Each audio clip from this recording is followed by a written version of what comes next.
Hello and welcome back to Ever So. I'm Ever and I will be reading the 7th and 8th chapter of The Clairvoyant Boy by Merely Mayhem on AO3. Chapter 7 is named The Ghost of a Shapeshifter's Son. I hope you enjoy. Izuku sat at his kitchen table. Oboro had some business to attend to, so Izuku was alone. His laptop sat open in the middle of the table. Anyone who walked in would be very concerned for the laptop, as Izuku was glaring at it with an intensity of someone who had not slept in 4 days. Although Izuku had slept very well the previous night, the training combined with the stunt with Oboro has drained almost all of his energy. But because whatever gods exist hate him, Tsukuyoshi needed help with yet another case.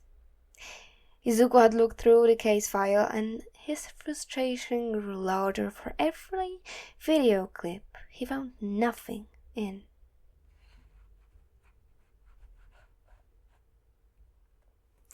A woman had been accused of killing her 12-year-old son. The boy had what was considered a villainous quirk, and the mother had thought that the only way to save humanity was to kill the child.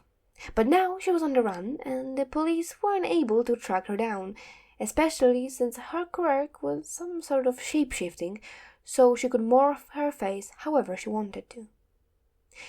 Izuku sighed, closing his laptop. He stalked to his room and re-emerged wearing his special scouting outfit. Izuku crawled out of his window and onto the rooftops above. He let his mind relax as the familiar motions of running atop the buildings and scanning the streets below consumed him.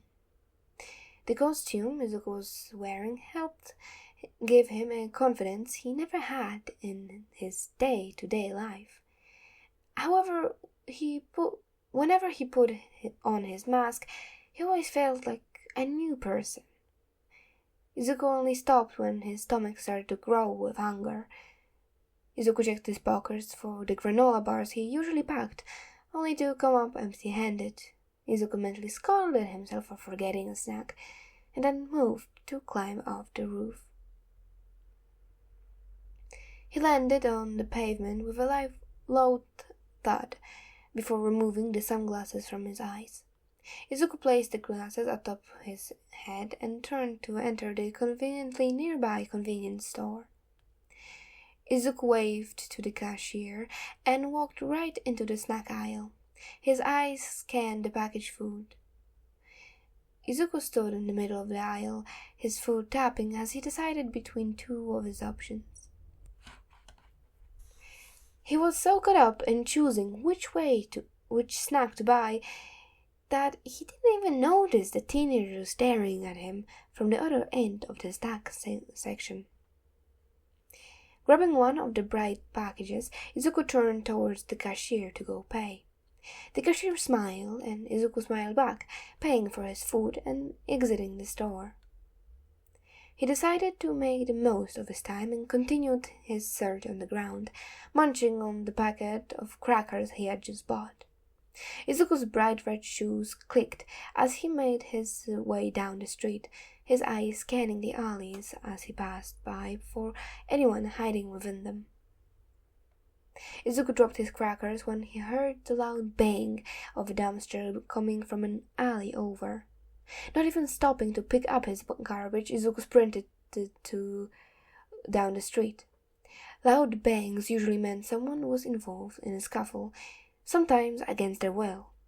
Izuku wasn't the type to just sit by while bad things happened to other people, so even though it might cost his life, he was fully prepared to defend anyone who needed a hand. Izuku silenced his steps as he crept over and closer to the dark alley, which proved to be a smart idea as the 3 figures hidden inside didn't even turn their heads. Although it could be possible that the 3 just had better things to do. The tallest of the figures was a tall and muscular man. He was pinning a young girl by the wall to the wall by the throat. The figure was hovering beside the taller one, sobbing and trying to get the man to drop the girl. The third figure's small hands kept going through the man, so it was safe to assume that he was a ghost. Izuku stayed silent at the end of the alley, but he was slightly worried the perpetrator would hear his fast-beating heart. The teenage girl looked like she was running out of air, and the man didn't seem to be planning to let her go. Only hesitating a moment, Izuku made his presence known by clearing his throat. All three pairs of eyes turned to Izuku, but he was only really looking for one. He made eye-to contact with the ghost. The dead boy stared back for a moment before his eyes widened slightly. "You can see me?" he asked, his young eyes swelling up with tears. Izuku nodded slightly, enough for the ghost to know he was responding, but not enough for the alive people in the alley to suspect him of something. "Please help her!" the ghost pleaded, stepping towards Izuku. The ghost was motioning to the teen girl. "Please! She killed me! She killed me, and now she's going to kill my friend!"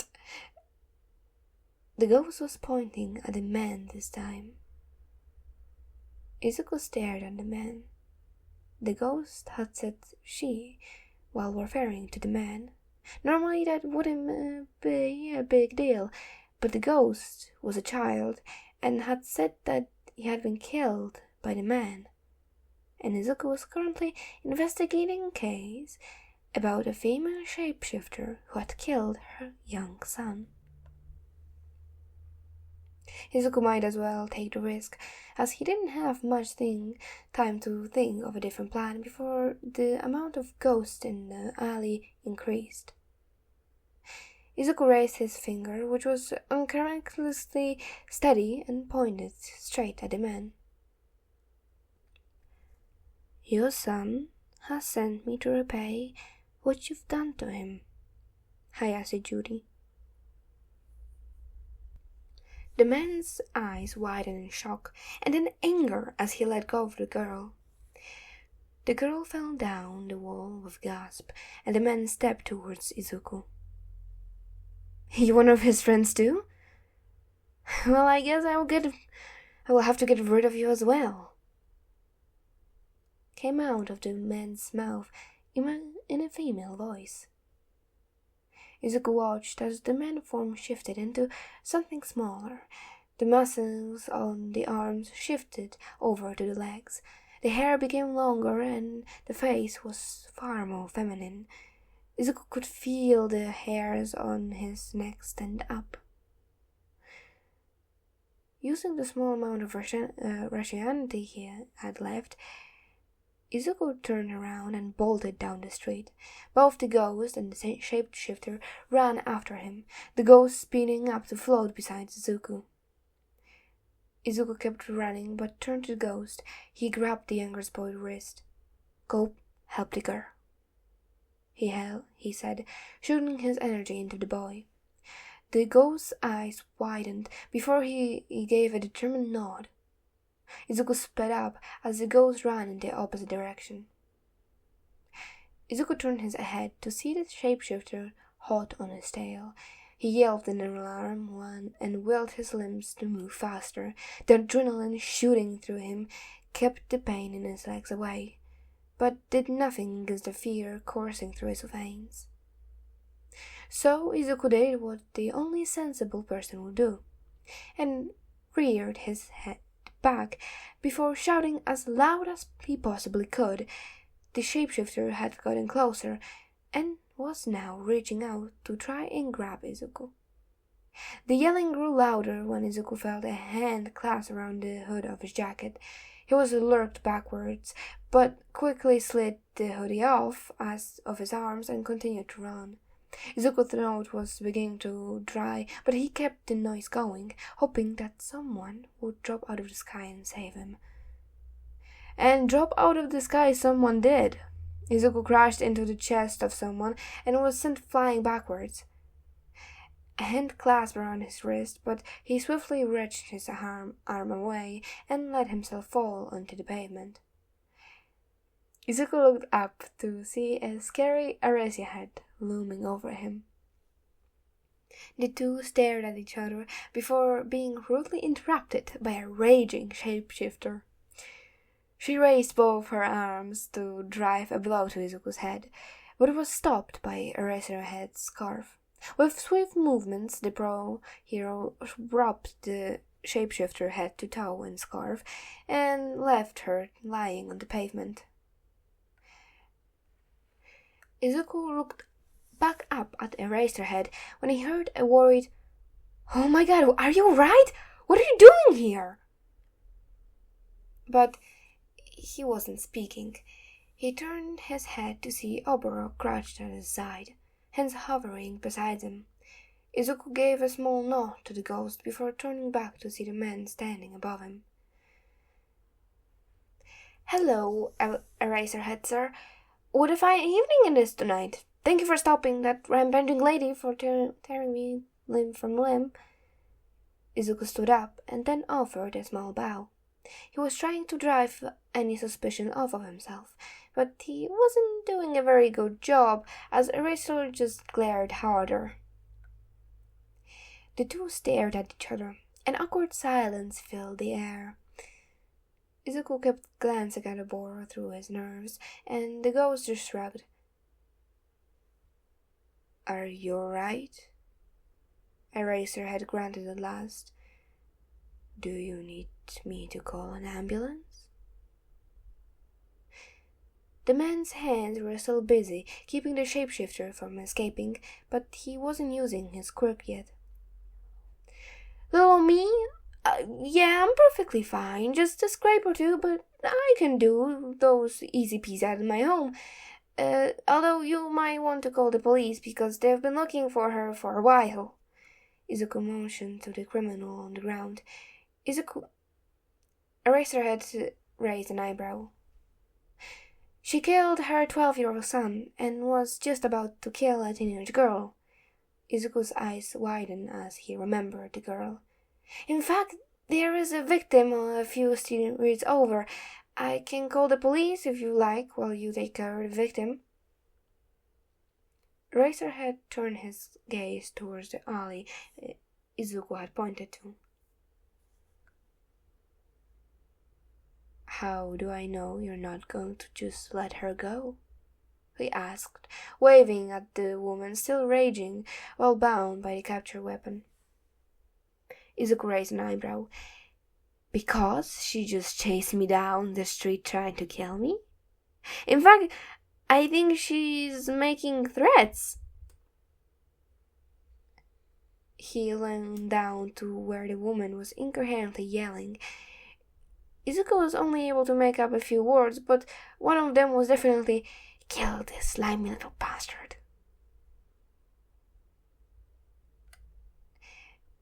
Eraserhead's glare hardened as Izuku sat up. "Fine, but don't let her go and wait for the police to get here." He tossed his phone into Izuku's hands. Oboro watched the hero run off and then turned to Izuku. "Just what do you think you're doing here?" The ghost whacked Izuku along the back of his head. "You told me you weren't doing anything dangerous, and the next day I see you getting chased by a murderer. We haven't done nearly enough training for you to hold your own in a fight. You could have gotten seriously hurt." Oboro sounded genuinely concerned, which made guilt swell in Izuku's gut. Izuku winced before rubbing the back of his head where he'd been struck. "I wasn't planning on getting involved. Sokochi needed some info and I was the only one who could get it. But then I saw her attacking a child and I had to do something." Oboro only glared harder. "You are a child. It's not your job to save other people. Next time call a hero or something. At least until you can actually fight someone without almost getting killed. Izuku huffed. It wasn't his fault he didn't know how to fight. And what was he supposed to do? Just watch as the girl died while waiting for a hero to show up? No way! Izuku didn't respond to Oboro and instead picked up the phone and dialed Tsukauchi. He didn't trust the rest of the police force not to arrest him, especially considering he had Eraserhead's capture scarf with him. Oboro just watched as the younger teen punched the numbers in. The phone rang twice before a tired-sounding Tsukauchi picked up. "Eraser, what do you need?" The man wasn't speaking very loud, and Izuku had to strain to hear what he was saying, so Izuku pressed the speaker button before moving on. "Hello? As you can tell, I am not Eraserhead, but I was just with him a minute ago. We caught the shapeshifter you've been after, so I need you to come pick her up." Izuku sat down on the woman when he noticed her attempts on breaking free.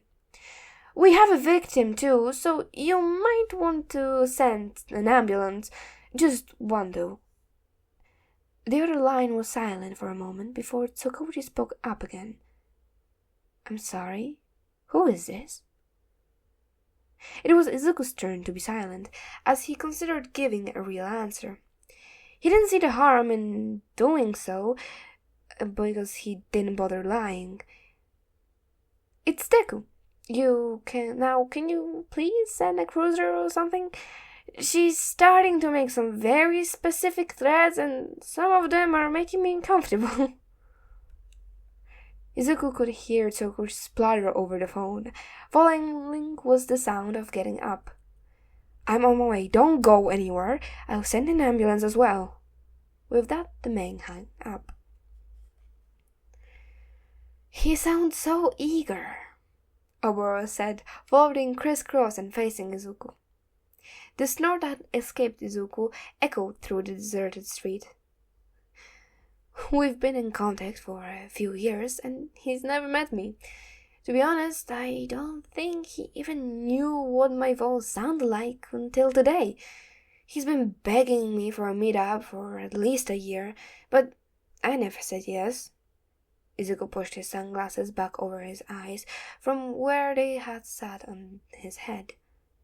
"He knows that if he doesn't hurry his butt over here, he won't ever get a chance like this again." Oboro chuckled. "And you're not worried he's going to find out your identity?" "Oh, I'm terrified," Izuku admitted. "But logically, I know there's no way he's going to be able to figure out who I am based on my height. If he could get me into an interrogation room, then maybe, but I haven't actually done anything illegal, and so he can arrest me without breaching the code of conduct." Oboro raised an eyebrow. "How would that breach the code of conduct?" Izuku paused for a moment, sorting his thoughts. "Think about it this way. If a police officer weren't arresting everyone they dislike for no good reason, then the police stations would be a mess. That's why they can only arrest people they think may be involved in a crime, but they still technically haven't authority to arrest anyone. They're just not supposed to." Oboro nodded. "Makes sense. You know a lot about the law enforcement, don't you?" Izuku offered a sheepish grin. "Yeah, I do. I was really bored as a child with unlimited internet access and unrealistic dreams. What else did you expect?" When Oboro went to respond, he was interrupted by a loud siren. Tsukauchi and the ambulance had arrived. Izuku waved his hands in the air, and the vehicles came to a stop in front of him. Tsukauchi was the first to step out, and his eyes immediately locked on Izuku. The surprise that overlooked his features almost made Izuku laugh. And Oboro actually did. Did you tell him how old you were? Oboro asked between giggles. Izuku slightly shook his head. That just caused Oboro to laugh further as he collapsed on the ground. Unaware of the ghost cackling beside him, Sakochi walked over to Izuku and the criminal that was still tied up on the ground. "Sakochi?" Izuku said with a mock salute. Sakochi's eyes widened even more. The detective frowned. How old are you?" Oboro laughed louder, and Izuku couldn't stop this small chuckle that escaped him. "Secret?" Izuku raised a finger to his lips and then winked. Sakochi just stared. "Are you going to take this criminal or what?" Izuku asked as he moved his fingers downwards to point at the woman he was still seated upon. That seemed to knock Sakochi out of his shock at least a little bit, as he hummed a "Yeah, sure," before shooting Izuku off the criminal and putting her in the back seat. Sakochi made sure to clip a pair of quirk restricting cuffs around her waist before removing Eraserhead's scarf. Izuku stood and brushed off his pants while he waited for Sakochi. Oboro, who had finally gotten his laughter under control, just watched. When Sakochi finished, he seemed to be contemplating something. Izuku interrupted him before he could come to a decision. "I am not going to the station with you, or any officer for that matter. If you want a statement, ask it here, but I'm not answering everything." Izuku locked eyes with Sakochi as he said this to get his point across. The detective sighed. "I thought you may say that, but it should be fine. There are cameras in the area, so we don't actually need statements. I'll email you if that changes." Izuku flashed Sakochi a thumbs up. "Sounds good. I'll be on my way then." Sakochi looked like he wanted to protest, but he didn't have any reasons for Izuku to actually stay with them, so he just waved as he watched Izuku scale the side of the building before disappearing over to the side of the roof. While Eraserhead came back after getting the victim loaded into an ambulance, he looked around and then turned back. "Where is the kid?" "He left," Sakochi replied, handing Eraserhead his phone and capture weapon back. The man gave a small gruff thanks before wrapping it back around his neck. "You remember the informant, Deku, I told you about? The one that sent you the analysis a couple months ago?" Eraser nodded and raised an eyebrow at the detective. Sakochi sighed. "That was him." "I didn't know he was so young, though." Eraserhead blinked in surprise, his eyes ever so slightly raised. Sakochi sighed again. This kid was going to be the death of him. That's it for chapter 7. In chapter 8 is titled The Ghost of a Quirkless Girl. Izuku was overflowing with anxiety when he walked into his first A class for the first time.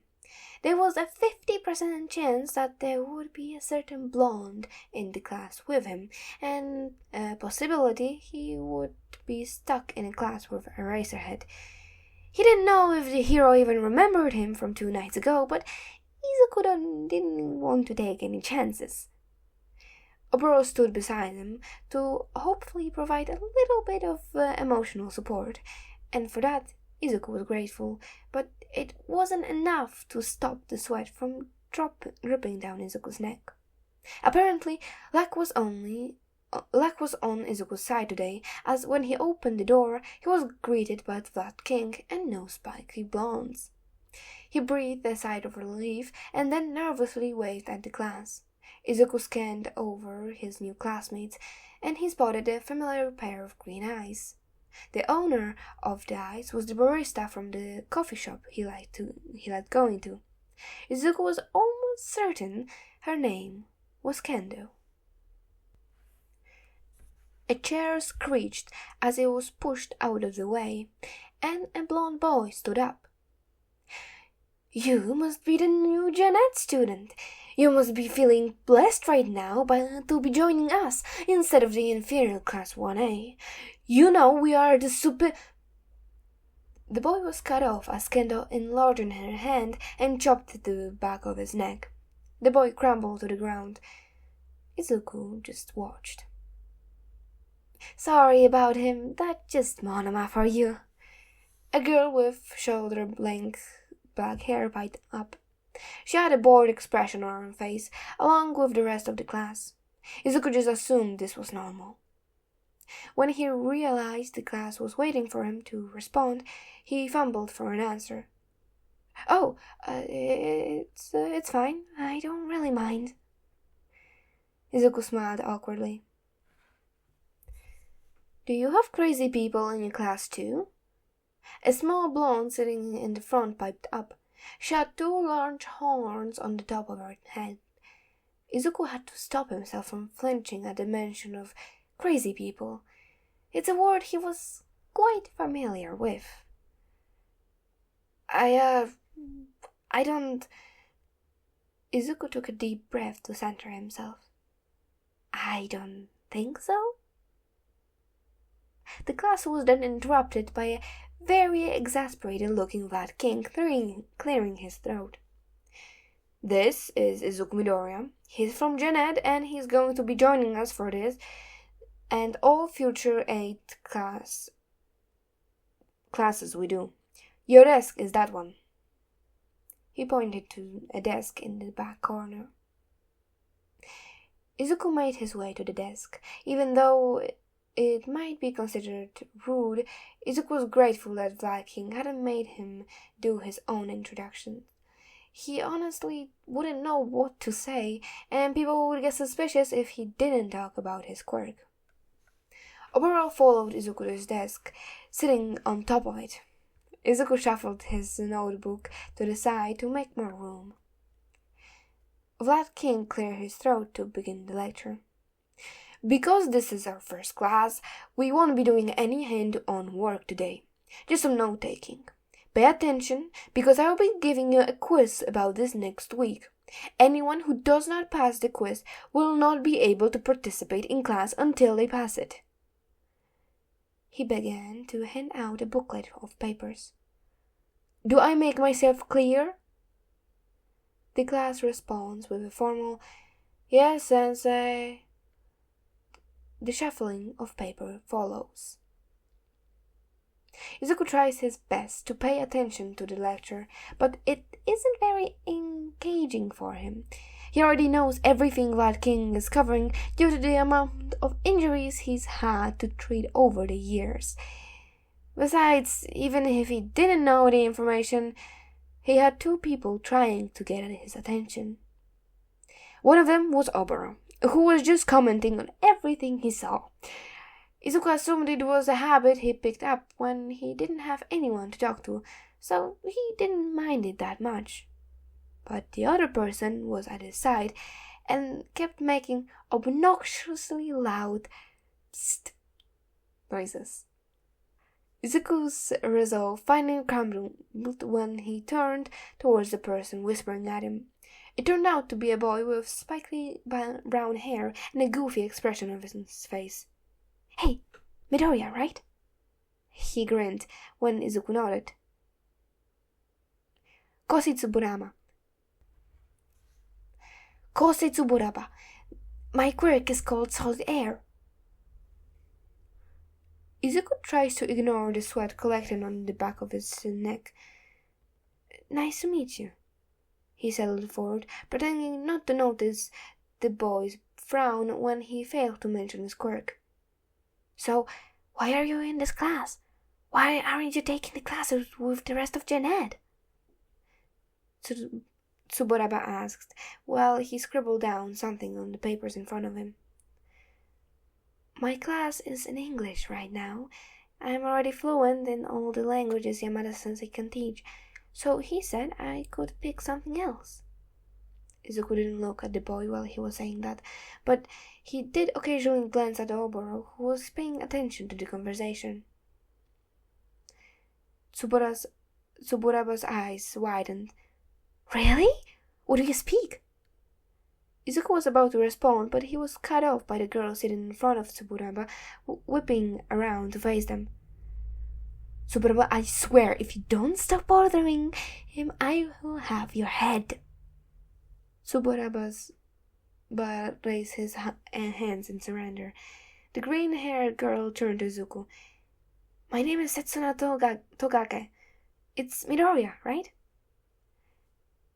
Izuku nodded, while Oboro shifted over so he could get a better look at the girl. Her sharp teeth were putting on display when she smiled. "Tsuburaba doesn't shut up. If you want him to stop, just give him the sting eye like this." Togage's friendly smile quickly transformed into a harsh glare, which she aimed at the boy behind her. "It's not a big deal. I don't mind it," Izuku said. Oboro raised an eyebrow. Togage shrugged. "Suit yourself. Just let me know if he's bugging you." Izuku nodded and turned back to his booklet.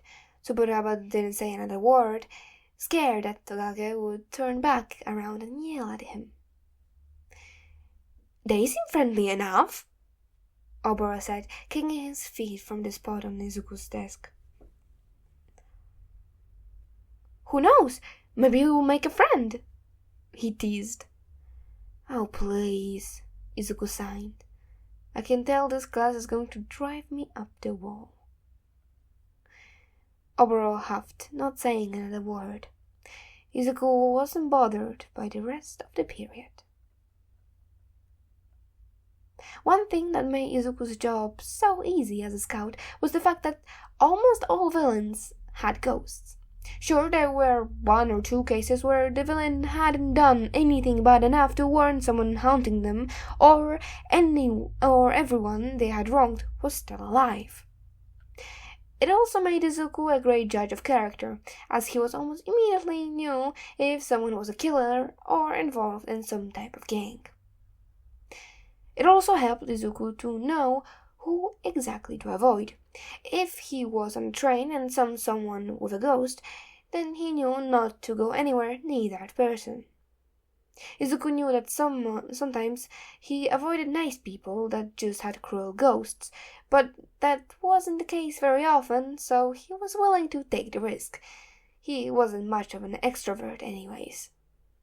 But Izuku was also smart enough to know that just because someone had no ghost doesn't mean that they were a good person. He had met plenty of terrible people that didn't have any ghost haunting them. It was either because someone they hurt didn't hold a grudge and was able to move on, or nobody they hurt was dead. Take Izuku, for example. He had been hurt by dozens of people. His mother, his old classmates, the psych ward nurses. But because he wasn't dead, he didn't haunt those people. Most children and teens didn't have ghosts, because they were too young for the people they harmed to die. So imagine Izuku's surprise when, the next day, he saw a ghost tailing his classmate. Izuku's head immediately whipped to Oboro, who was standing wide-eyed at the ghost. The other ghost met Oboro's eyes and politely nodded. Oboro just nodded back. "He has a ghost," Oboro signed, so the new ghost wouldn't overhear him. "I don't think I ever saw a student with a ghost." Izuku simply nodded. It's not very common for children to have ghosts. There is a high chance he's done something terrible. Oboro looked conflicted, as if he didn't want to imagine someone so young doing something terrible. What if that's not the case? Couldn't the ghost just be vengeful for no good reason? Probably not. Izuku was briefly distracted by President Mike entering the room. He ignored the man in favor of speaking with Oboro. It's not very often ghosts aren't the terrible ones, especially if they're children. I don't think I ever met a cruel child ghost. Both boys glanced over at the ghost. She was a younger girl. Izuku assumed she was only a preteen when she died. She had long, wavy silver hair and stunning purple eyes. She was wearing a middle school uniform with a bright red shoes. Familiar bright red shoes. The same bright red shoes Izuku wore. The same bright red shoes that made only for Quirkless people, because nothing else would fit the extra pinky joint they had. Izuku whipped around to stare at Oboro, startling the other teen and a few of Izuku's classmates. She's Quirkless. Oboro raised an eyebrow. How do you know? Her shoes. Izuku pointed to her shoes, and then to his own. Oboro's eyes widened. They're the same as yours. But you're not Quirkless. Why do you wear those? Oboro slid onto the desk beside Izuku's. The students occupying the desk shivered. I don't know why, but I still have the toy joint. That's why I was diagnosed as Quirkless. Izuku signed back, trying to not look at the other Quirkless teen. Can you do me a favor? Oboro nodded. Can you ask her to meet us in that storage closet after our class? I want to talk to her. Izuku smiled when Oboro flashed him a thumbs up and floated over to the other ghost in the room. Izuku could hear Oboro greet the girl, but wasn't able to make out the rest of the conversation over President Mike's lecture. Izuku pulled out his notebook so he could work on some of his analysis. Oboro stayed chatting with the girl for a while.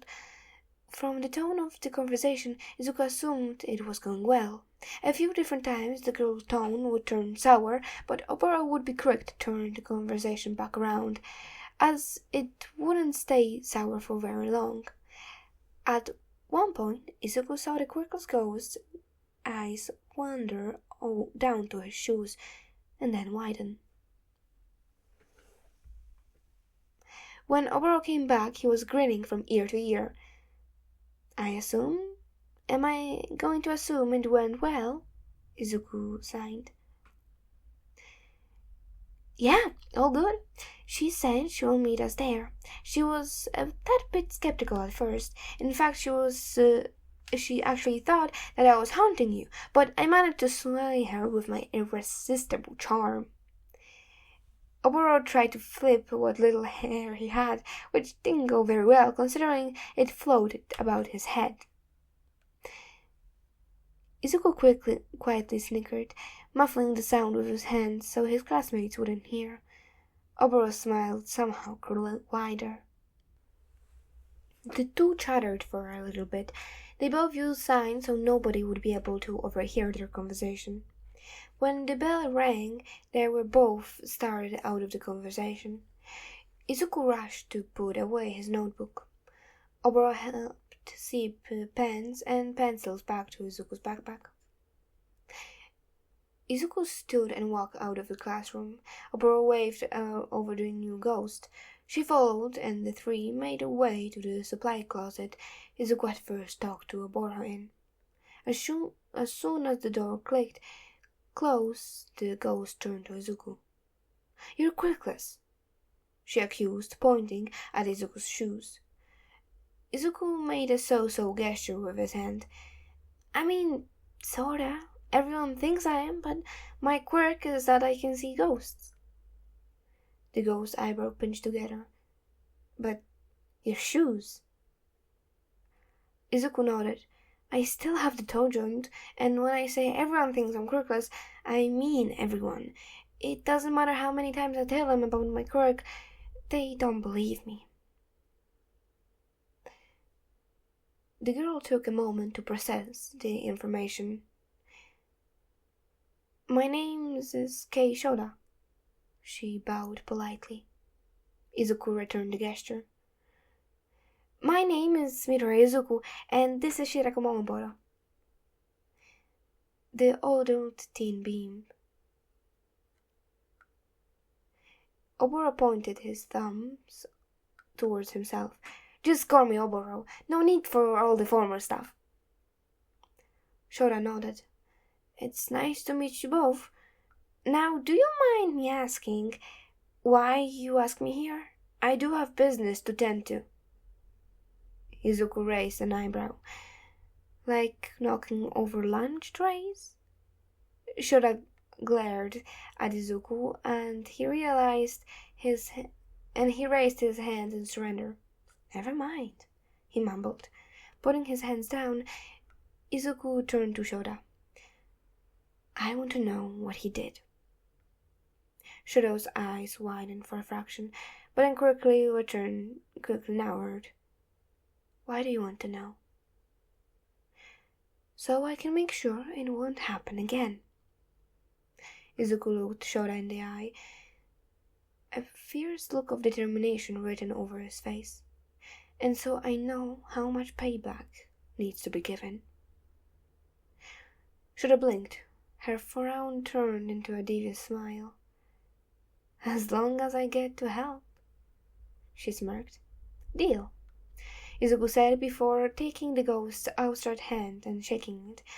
Oboro added his hand to the pile, agreeing with something he didn't quite understand. All right, buckle up, because this is going to be a doozy. Shoda warmed, sitting crisscross on the ground. Izuku and Oboro copied her. When I was about 4 years old, everyone started manifesting their quirks.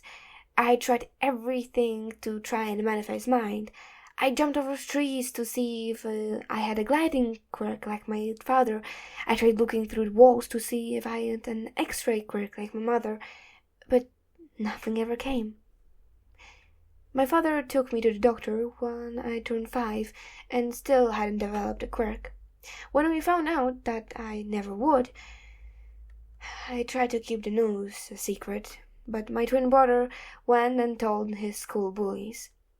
He honestly didn't mean for it to get out, but one of his friends was a gossip, and by the next day, everyone knew I wasn't ever going to develop a quirk. At first, it started out as pity. People would tell me sorry whenever they saw me in the hallway. Some of them even get me gifts. I hated it at the time, but later I realized I should have been grateful. Soon, the looks of pity turned into looks of hatred, and the kind words into cruel ones. It got really bad when they started using their quirks on me. They claimed that I was perfect for practice, and that they would become awesome heroes. The teachers never did anything, just watched as I was constantly harassed. Izuku winced at the familiar experience. It sounded like Shoda's school hadn't been all that kind to her as well. Besides Izuku, Oboro had a look of horror on his face. Izuku almost gasped when he saw the hints of anger in the older teen's eyes. Izuku's attention was stolen by Shoda, taking a deep breath. When I was 12, I got my first letter that told me to kill myself. Oboro shook in an audible breath, the anger on his face more prominent. The anger only seemed to increase when he didn't see any shock on Izuku's face. After that note, the bullying only got worse. Being told to end my life was a common occurrence. I constantly found spider leaves on my desk and cruel faces carved into my locker. When I was 13, I finally decided I had enough. Izuku looked into Shoda's eyes. Both could see a deep understanding for each other written in their expressions. Oboro looked between them, cautious and confusion. What did you do? He finally had enough courage to ask. Shoda turned to Oboro and looked him in the eyes. Isn't it obvious? She asked. I killed myself. And that was it for chapter 8. I hope you enjoy, and I am so very sorry for whatever mistakes I might have made. I am trying to get better at it, but some still slip by. I hope you enjoyed, and have a great day or night. Bye bye.